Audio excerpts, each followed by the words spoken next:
Gordon was cross. "Why should Henry have a new shape?" he grumbled. "A shape good enough for me is good enough for him. He goes gallivanting off, leaving us to do his work, and comes back saying how happy he feels. It's disgraceful." And there's another thing. Henry whistles too much. No respectable engine ever whistles loudly at stations. It isn't wrong, but we just don't do it.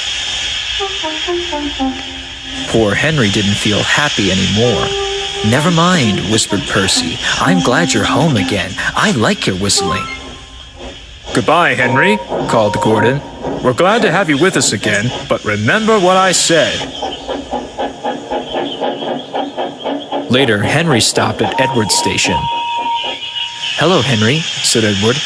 "You look splendid. I was very pleased to hear your happy whistle yesterday." "Thank you, Edward," smiled Henry. "Shh! Can you hear something?"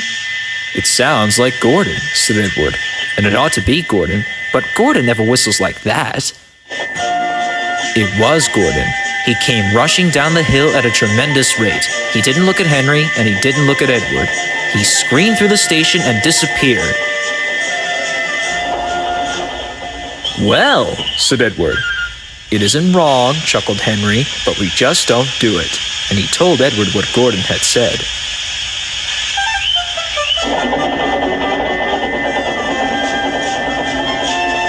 Meanwhile, Gordon screeched along the line. The noise was awful.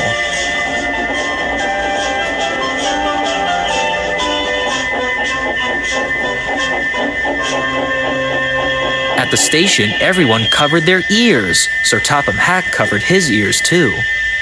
"Take him away," he bellowed, "and stop that noise."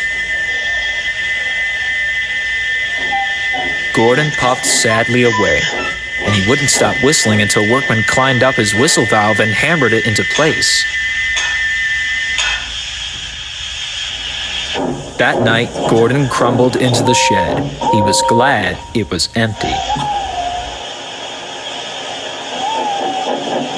"It isn't wrong," murmured Henry to no one in particular, "but we just don't do it." No one mentioned whistles. Next morning, Henry was enjoying himself enormously. "I feel so well, I feel so well," he sang. Trickety-trot, hummed his coaches.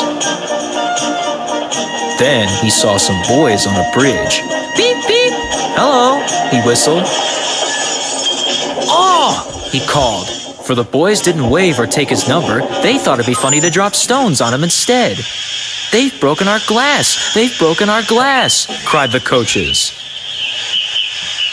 The passengers weren't hurt, but they were cross. "Call the police." "No," said the driver. "Leave it to Henry and me." "What will you do?" they asked. "Can you keep a secret?" Yes. "Well then," said the driver, "Henry is going to sneeze on those boys."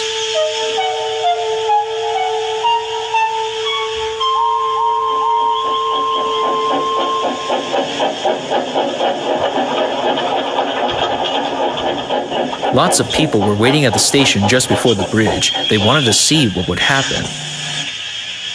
"Henry has plenty of ashes," said the driver. "Please keep all windows shut until we pass the bridge. Henry is excited as we are, aren't you, old fellow?" Henry felt more stuffed up than excited. Soon they could see the boys, and they all had stones.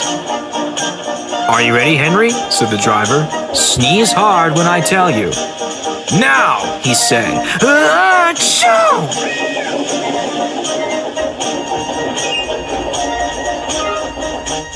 "Well done, Henry!" laughed his driver. Henry went home, hoping that next time he saw Gordon and the boys, they will have learned not to be so mean.